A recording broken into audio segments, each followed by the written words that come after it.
Welcome to Ready to Be Strong. I'm Tania Israel. And I'm Elizabeth Scharf.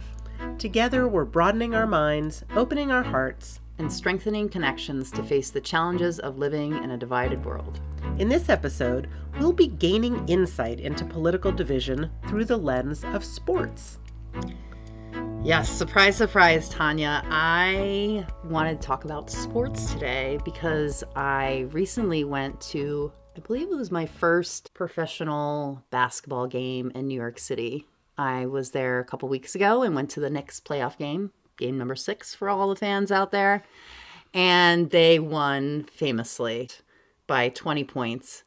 And it was so fun walking from our seats to outside the stadium because we walked down this long, narrow corridor of a hallway, but down into the stairs, and people were chanting, "Go New York, go, go New York, go."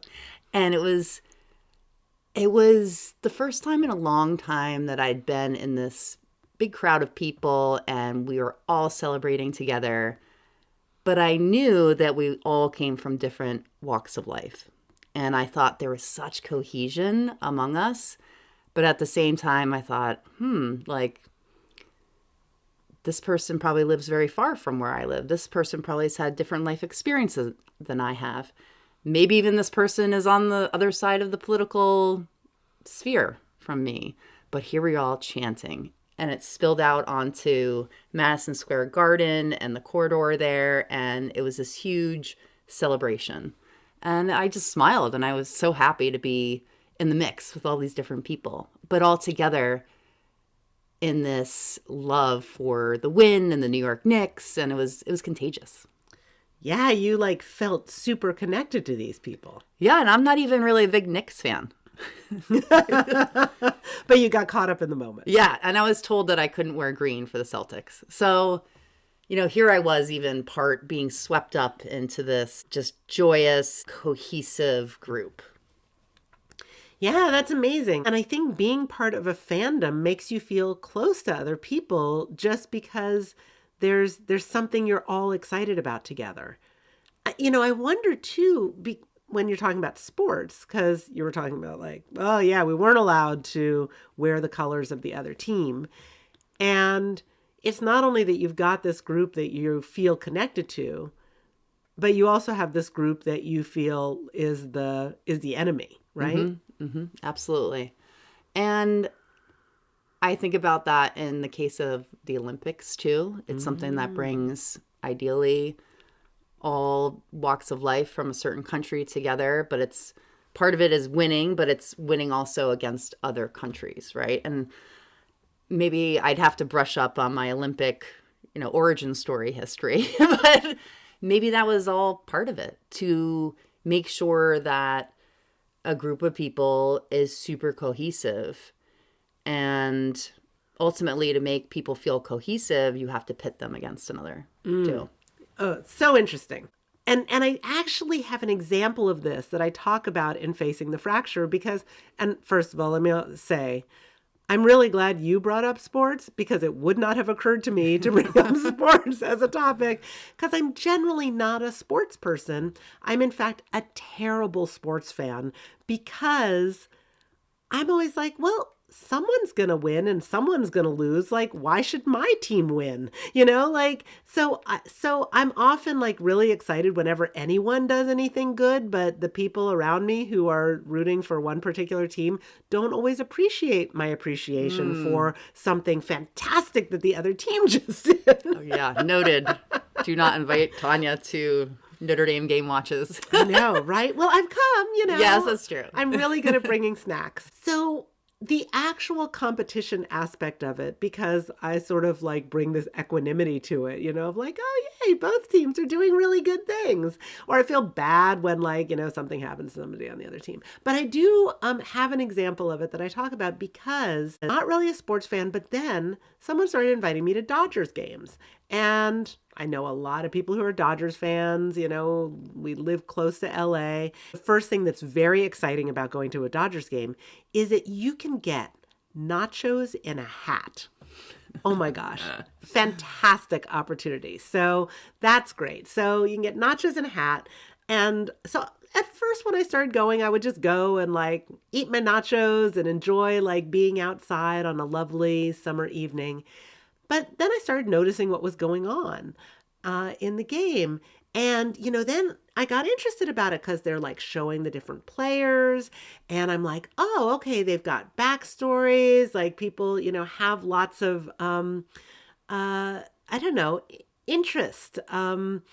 So then I actually started like rooting for the team, and I started rooting for the Dodgers, and then I started wearing Dodger blue. And then I was like, oh, that player's fun, because like everybody, like his name's Puig and everyone would yell Puig, and I was like, and his number's 66, and that's the year I was born. So I was like, cool. So then like I got a jersey, and but then right after I got the jersey, he was like traded away. And I was like, what? How is he no longer part of the team that I'm rooting for? And I just bought this thing. So I got very caught up in like all of the different aspects of the Dodger fandom. One of the people who works in my department was a Dodgers fan. So I would stop by her office and we would debrief the games. And that was really fun. So I felt connected to her. And then like my friends, they would watch the games and I would watch the games with them. And then the Dodgers won the World Series and that was fantastic. And so that was really fun. Although then I just kind of stopped watching and it all went away, and I just haven't been paying attention at all. But the other thing I know is that the Dodgers have a history. And so I also have a lot of New York people in my life. A lot of my family's from New York and stuff. And there are people there who hate the Dodgers because the Dodgers left Brooklyn and moved to LA. So the people who were Dodgers fans, like diehard Dodgers fans, hate the Dodgers because they moved away. So I'm like, people have so many really strong opinions about the sports teams, right? Absolutely. Yeah, I mean, my dad was a Brooklyn Dodgers fan. One of my oldest son's first grade teacher was really into the Dodgers. And I just remember, I think she brought up the Dodgers early on to get all the kids to be cohesive and root for the Dodgers and sort of have this, okay, we're all part of one big family. And her conduit for that, or vehicle for that, was making them all Dodgers fans. Kind of brilliant to have all these 6 and 7-year-olds come together on this point. Yeah, it's great to have something to root for together. And like you were talking about, it's not only rooting for something, but it's also rooting against the other team. So the reason I talk about this in Facing the Fracture is because I was like, oh, this is tribalism. Mm-hmm. It's like we've got this one group that we see ourselves as super connected to. And you were talking about like with the Knicks fans, you're like, yeah, there are differences here among all of us, but we are all tonight, the New York Knicks. And then there's this other team that's the enemy. And there's great research that shows, yes, one of the ways to bond people together is to have a common enemy. I mean, and another way is to like have a common goal that you're working toward. But having the common enemy is a great way to bring people together and to make them really bond and really mad at whoever that other entity is. So sports has been on my mind because I think it's, in the past we've talked about bridging the divide by getting involved in civic organizations and maybe government or school, etc. And I think sports provides a really easy access opportunity for people to join a group and to join a tribe. There's something democratizing about its, quote, like entrance exam. There is none, right? You put on some red and all of a sudden you're a Cardinals fan, you're a Chicago Bull, and you don't even have to be from that city.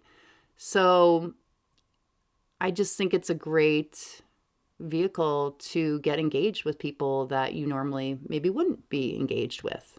And you could talk about different players. You're all rooting for the same pitcher or shooting guard at the time. And then you have, there's always halftime. And you have small talk with different people that you normally wouldn't have. Yeah, that totally makes sense. I mean, this is the whole business model of sports bars, right? Mm-hmm. You can come together with people who you don't even know, hang out and watch these things together and be on the same team, or even have a sort of friendly competition with other people there who are rooting for a different team. But yeah, it's definitely, and it's funny because we do see that like with presidential debates and things, people will go to a bar and watch with other people, Right. and it's a little like a sporting event. It is. But I love this idea that anybody can be a sports fan. Yeah. Do you think that having a common enemy, though, is it a good thing, or is it just mimicking politics once again? I think it's a great question. I don't know that the problem is that sports is mimicking politics. I think a bigger problem is that politics is mimicking sports. Because I don't think that there's such a corrosive factor in our society to have people rooting for different sports teams. I'm like, yeah, that seems fine. People get enthusiastic about it. People dress in a certain way. I think in terms of sort of having some spirit of cohesiveness and excitement about something, that seems like a good, healthy thing to have. When we start treating politics like sports, like it's all about who you're rooting for, and here are all the people on my team, and there's the enemy, and that, I think, seems to be having a real corrosive effect on our society in terms of demonizing people on the other team, and really narrowing who we feel like we can even associate with ourselves. So I don't think sports and enthusiasm for sports is a problem. But I think that when we treat politics as entertainment and as sports in that way, it seems to be having a negative impact. I used to tell my kids, and well, still do, not to cheer when another team makes a mistake. Oh, yeah. Or the other team doesn't do as well.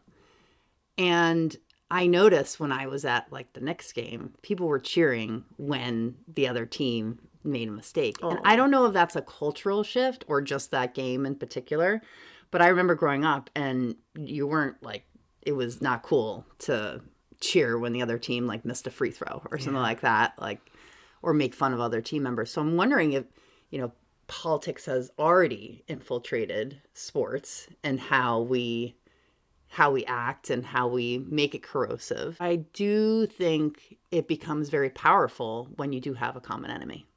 Yeah. Now I'm going to draw on what I know from being a podcast listener. I like to listen to We Can Do Hard Things. So Glennon Doyle and her sister and Abby Wambach, who's a professional athlete, an award-winning soccer player, they do this podcast and they were talking about kids' sports. And okay, so I am not generally a sports fan. I never played sports. And I don't have kids, so I know nothing about this world. But when they were talking about it, they were talking about how the vibe around kids' sports has gotten so much more heated and pressured and all these things. I'd be curious to hear your perspective. Yes, so our kids started in town sports, I would say a couple of years ago through the soccer league here in California. And it reminds me of how I grew up, playing town soccer, Parks and Rec, etc. And it's been great. And the kids have come together. I'm going camping, actually, with the team, the Leopard Sharks, the kindergarten team this weekend. And maybe we're not all so dissimilar, but we definitely wouldn't have been friends had our kids not been on the same Leopard Shark soccer team together. And that's wonderful. And actually, they celebrate when they do well and they're cohesive, and they don't really make, at this age, the other team the enemy, the corrosive enemy. But I've heard that it really heats up in the next few years, and it becomes overwhelming for the kids and the parents, and there's travel and you have to spend a lot of money, and it kind of takes away from the point of sports, which is to come together as a cohesive unit, understand how to relate to your teammate who might be very different from you. This is actually how I grew up in the basketball world. And I think basketball is a pretty open access sport versus a tennis or sailing or something like that. And it was about being with other people, enjoying the game, celebrating one another. And that part kind of gets sucked out earlier and earlier of kids' lives, I think, these days, because it's become a business. It's become a very big business. So how do you keep the innocence is probably the wrong word, but the pureness of sports and what it does to bring people together without having like big business or being corrosive, almost like politics. How do you make sure that you preserve that? Can you talk a little bit about, since I haven't played team sports, it does seem like there's things that you learn as a member of a sports team about like working together with other people toward a common goal and like things that are useful skills to have in society, you know? So can you talk a little bit about that? Yeah, I think, people use this phrase like meet the person where they're at. Like you kind of have to meet other players where they're at and understand and talk with them about what are their strengths, and you have to do the same about yourself. And then you figure out as a team who should do what and when. Of course, a coach is involved in this, but that's really navigating how to work together with people that could be very unlike you, with different skills, different background, etc. How to communicate is a huge one as well. And being vocal about what you need and what you can offer. Like, I got the backside. No, you get front. I got you. Things like that. And you see it play out. And I think what you said before about the Dodger that got traded, unfortunately, that is happening more and more in college sports now. And I love college sports because people come together as a team because they're playing for their peers as well, the other students. And now you have people changing teams all the time because rules have changed. Like, they're transferring schools? Yeah. Oh my gosh. Sometimes 4 different schools in what 4 about years. their I academic know. trajectory? Well, that too, of course. Because it's become a big business. So when I think about, wow, in college, there isn't as much cohesiveness because people can change schools so easily now. And then you talked about youth sports and how that's becoming more and more intense because youth sports is now a big business. How do we get to, where do we find our tribe in the old school spirit of the game? And I think when kids are really young and the town sports, that's one route. And then even for adults, like my 85-year-old mother plays bocce. She can't play some of the sports she used to have played back in the day, but she still rolls on down there and plays bocce. And every time I talk to her on Wednesday mornings after her Tuesday bocce evening game, she tells me about John the Doctor from Boston and Rafiq from Toronto and, all these different people who she normally wouldn't get to know. Yeah. And that is really wonderful. So, like, sports clearly has the potential to bring people together either as players or as fans. And maybe you get to connect with people you wouldn't have before. But I love the things you're talking about with sort of identifying what your strengths are. And maybe, people have different roles that they're bringing to it. Right. And maybe some people have different potential to be a really great athlete compared to other people, but that there are different roles that people can play that will play to their strengths. So that's great. And working with other people, collaborating, doing an assist is a really important role to have, not just being the one who gets the basket, right? Yeah, exactly. So if I circle us back to why we thought it would be interesting to talk about sports in the context of the political divide, maybe politicians should form a basketball team. And get it back to pure sports. I don't know. And I even think about sometimes work has like kickball teams and softball leagues and things like that. There is something to sports. And I think you breaking down what is it? What is this magic sauce is really important. And to think about in the context of how can we do that in politics as well? Is that possible? But let me just get back to sports for a minute, because one of the things that occurs to me about sports is that people are doing it in person. Yes. Like, you're not on your phone playing sports. You're actually in real life with other three-dimensional human beings. Yes. And that, I think, is one of the most important things that we can do, is have those opportunities to connect with people. When we're dealing with very narrow ideas of people based on who they are on their social media feeds or the stereotypes that we have of people who are on the other side of the divide. There's tons of research that shows we really misperceive people across the political divide. But one of the things is we are filtering them through what we see in the media and in social media and in very small glimpses of them. But when you're actually doing sports and you're practicing with people and you're doing games, you're getting to see people in this very real life, human, three-dimensional context. That's maybe, I'm thinking, my greatest takeaway from all this about the power of sports and what sports can bring to our society to help to overcome some of that division is getting people engaging with each other in real life. Do you think sports offers that opportunity more easily than, say, joining a club in your town, like a civic organization or going to church or any of the other options that we've talked about before? I mean, I think that all of those things are really great and you can do all of those things. But some aspects of those things are probably going to be, again, kind of mediated through other things. You're not always going to be like in real life with people.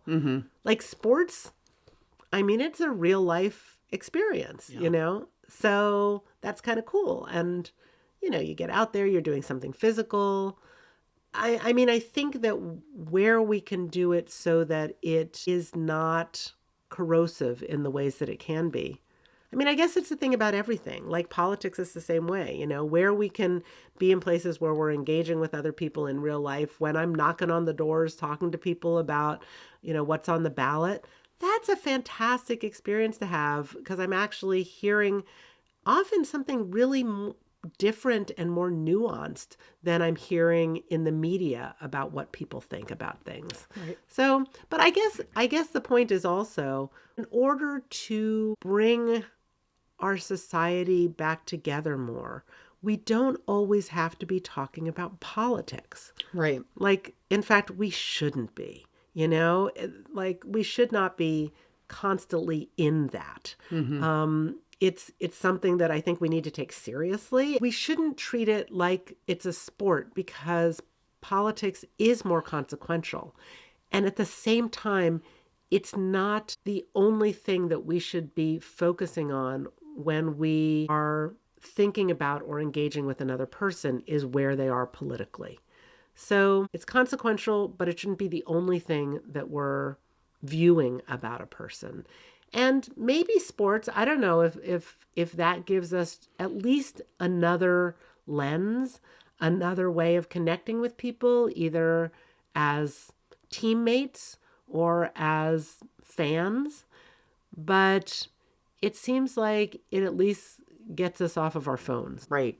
And I also think that for me personally, it seems like if I join a sport and I participate, it's going to be joyous. And I'm not saying going to church is not joyous or going to a civic organization meeting is not joyous, but I put on a different hat when I go to play sports. I'm eager to run around or hit the ball, throw the ball, use my body and to exercise and have fun. At the end of the day, civic organization meetings can be fun, but that's not my anticipation going into it. That is not my expectation. And so I think that there's something just about having fun with one another in real life, right? It's more effective sometimes to get people to get together in real life if they're going to play a sport versus they're going to a civic organization meeting at town hall. Sometimes that could be a lot. I mean, I consider that to be a lot of fun, but I think more universally sports. Yeah, we and should have fun with other people. Fun. We should have fun with other people. Fun. I think that's the conclusion. Yeah. We should have fun with other people, whether it's like watching a sport together and chanting and singing and wearing the colors, and that's fun, or whether it's getting out there on the field or the court and actually engaging with other people and supporting other people in their own accomplishments and in their own enjoyment of the game. Yeah. I agree. Fun should not be ignored. Fun, and I also think that people let their guard down a bit and become a little bit more open with their spirit and emotions. And there's a camaraderie that happens that I think is a little different than like us, going to town hall.